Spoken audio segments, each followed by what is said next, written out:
y'all know. Give me a little hoop convo. Give me just give me a little hoop convo before we get to the football, bro. First off, Michael Porter Jr. Freaky ass Mike. Freaky ass Michael Porter.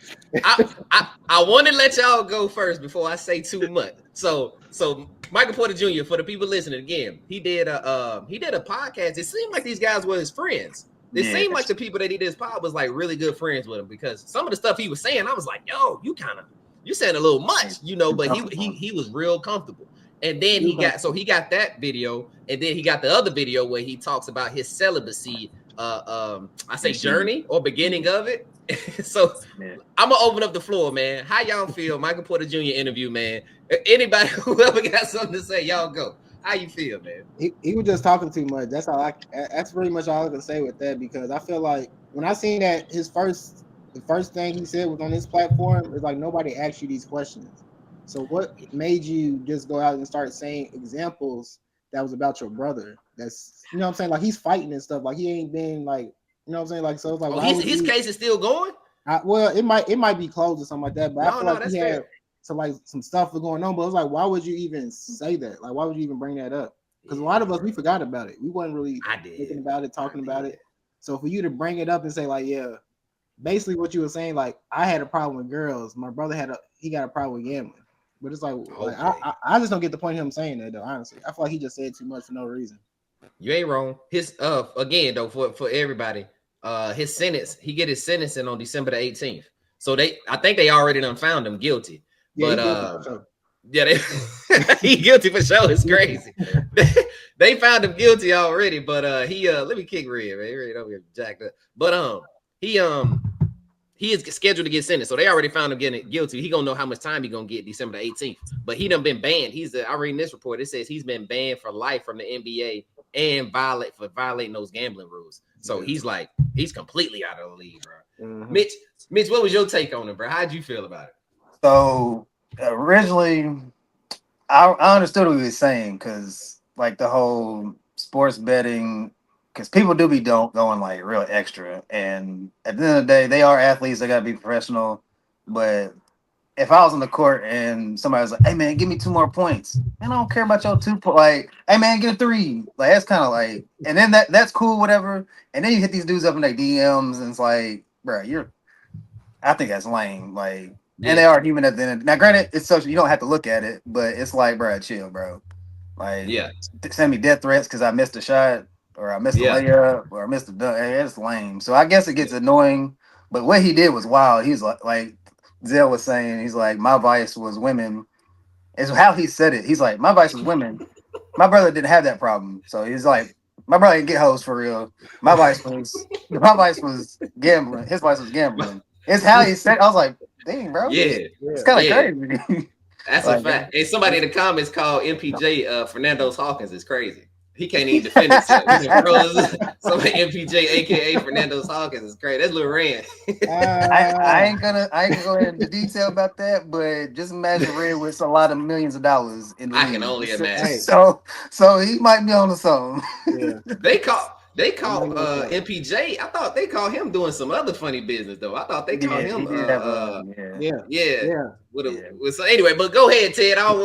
Ted, how you feel, bro? Did you get a chance to watch the video, Ted? I didn't get to watch the full entire video, but basically when I watched it, like, he was going into the gambling and stuff like that. Like you just talking where there's things where it's a potential open case or whatever the case may be, where you could create more evidence or create more of a leeway for your, you know what I'm saying, for that situation to go worse. And then just like with gambling, like Mitch was saying, Mitch is like, well, these people are still human, XYZ. I'm on the other side, right? So if I got $100 on 15 points and you got 13 and you tricking shit, I'm cussing you out. I'm in your DMs. I'm calling you a bitch. I'm calling you all type of names. Ted is the problem. Ted is a part of the problem. Yeah, you the issue. So I'm a part of the problem because these guys, you know, I think I can't really openly admit it because I still do it. I gamble, right? I sports gamble in Virginia. It's legal, right? So I sit there and I put the heavy bread on these particular players, and I be like, all right, this dude got a trend. he going against a weak defense, he gonna cook up, and then he don't cook up, I'll be hurt for days. I'll be like, man, god damn.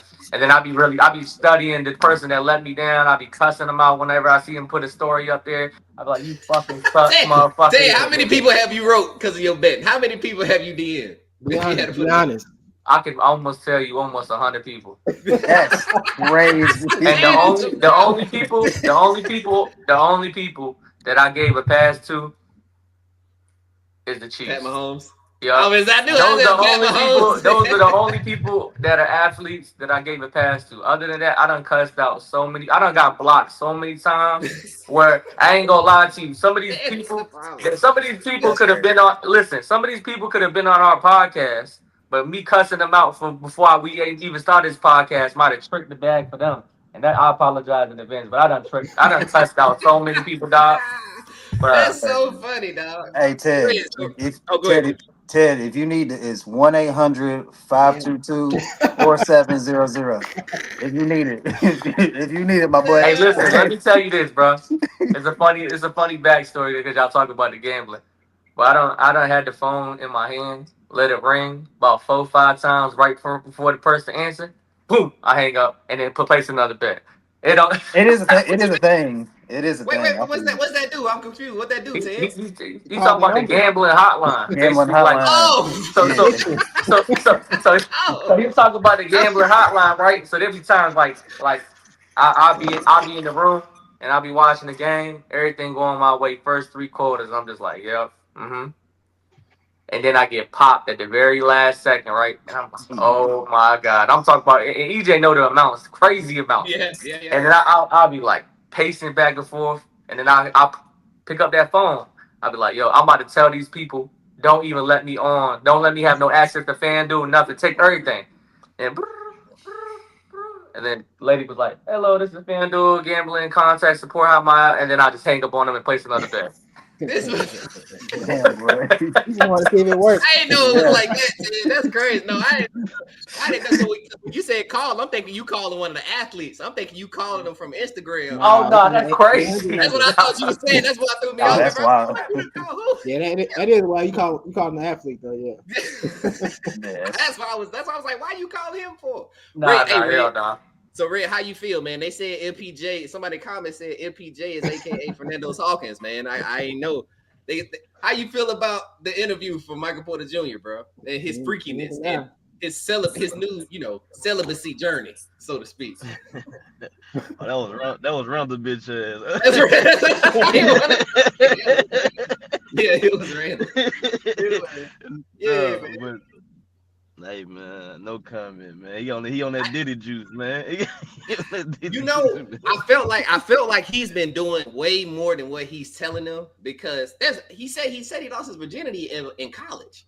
So I mean, he's only 27, right? He's only like 27 years old. So it ain't like you just been out here wilding the fuck out, unless you really been wilding the fuck out. Wilding. Yeah, he's probably wilding. Because he was ranked high school, college. So you think he was capping Zell? He was capping? I'm not saying he capping, but I'm just saying, like, once he decided to do this thing, I'm pretty sure it didn't stop. So you know. What threw me is he brought up. They said, well, has there ever been a chick sideline that caught you off guard? And he said Selena Powell. I said, niggas, the porn star, Selena Powell. What are you doing, man? Yeah. I mean, he named. Go here, Red. They like them freaks, bro. They like them porn stars, and but you saw her on the sideline and was like, damn, there goes Selena Powell. You feel me? Definitely not her though. Yeah. I ain't gonna lie, E. There's some names. Now, granted, I wouldn't get starstruck, but if I saw Prime, I ain't gonna say names. If I saw some Prime ones, I'll probably be like, If it was Prime Roxy Reynolds, would you have did it, Roxy Reynolds? Oh God, I was gonna name some names. I don't want to do it, but I would definitely double tap. Like, damn. Yeah, you heard me. Sunday, relax. I'm going straight over there. Time out. Let me go holler at y'all. Out of control, man. I didn't think those guys was his friends. I don't think they like him because he said some. So y'all was talking about him talking about Jonte Porter. I think that they shouldn't even allow him to bring that up. But if you peep, MPJ kept saying stuff like, yeah, man, you DM'd one of my girls after we had went upstairs. Oh or yeah, something. it was wild, bro. Oh, you thought, yeah. Like I think they kind of was mad at him for dirty macking. And they asked a question about the gambling. He was like, well, because he was like, well, we can talk about the gambling, right? It's not a problem with you. And it was like, yeah, I mean, unless you want me to just, go fucking crazy in here, I ain't gonna just flip out because you bringing this up. So I gotta play it kind of cool. You feel me? Because y'all supposed to be my peoples, right? So that's one of the things we always do before we interview people. Hey man, is there anything you don't want to talk about? Right. And something like that wouldn't even been on my mind to ask you about your brother, because that's real. You feel what I'm saying? Like, that's your brother finna go to jail behind this shit. You feel me? So I don't think them dudes was fucking with him. I don't think they were fucking with him, man. The one I think like the main dude was the dude who complained about him talking to his girl. He's the one that was like pressing to talk about the gambling thing. I was like, bro, I was like, is he really gonna talk about that? And he's like, oh, okay. And his and I felt like, I understand what MPJ was saying, but you just can't vocalize that. Because there is people like, if you in the league, you probably do have homeboys that you want to try to, granted, if you have $40 million, just give your homeboys 10,000, because it's not like your homeboys got $15,000 to put on a bet. They might, but they only got probably winning a couple grand anyway. So I feel what he's saying, but it was like, bro, you got too much money. He was saying too much, and like you said, Mitch, the way he said it, to say, hey man, some of my friends ain't, they ain't coming from good places, right? So if I can say, hey man, give me 10,000, bet 10,000 on me, I'm gonna act like I'm injured. It's like it opens up a can of worms, because it makes the stuff more real. It makes the Terry Rozier situation more, the Malik Beasley, you feel me? It makes you look at them kind of like, well, shit, maybe they are doing that. You know what I'm saying? And that's the part where I think. And on top of that, we watched Michael Porter Jr. play in the playoffs, so don't make it seem like we're not looking at you now with all the stuff you're saying. Right. That's true. That's true. Best. You know what I'm saying? Like, ever since he got traded to Brooklyn, it's like his microphone got bigger or something, because he just kept going and going and going and going. I'm like, I genuinely think, Zell, I do think that was his friends. I do think he was very comfortable with them, because they didn't even really talk basketball. They talked basketball maybe like 15 minutes at the end. And he said some wild shit about basketball that I wanted to ask y'all. So now getting straight to the hoops, right? They said, oh, what do you think you rank among the best shooters in the league? He said the only person that's better than me is Steph Curry. How do y'all? That's what he said. Where does Michael Porter Jr. to y'all rank as a shooter in the NBA? His little brother is better shooter than him. So that's all I wrote that down. That's all I'm gonna say. Top 10. He ain't nowhere near the top 10. Jody, he ain't in the top 10. I put down. I got a couple names. I thought was he one of the best shooters on his team? Like even top 5 on the Nuggets? He was once upon a time. Once upon a time. I think he was. I mean, he's not. Is he a better shooter than Joker? I would say yes. Is he more? His percentage ain't higher, but I guess it just depends on how you look at his shooting. How are we saying it? Because Joker only really shoot 3 3-pointers. Michael Porter Jr. shoot like 10. Yeah, he got to be top 10 in the 10th. I just feel like he never shown that. Like, he never, like, in this whole time in the league, he's never like had any type of game or run that really showed that he's a great, like a top 10 shooter, I would say. That's all. I just feel like he hasn't really shown it. Like, no flashes, nothing.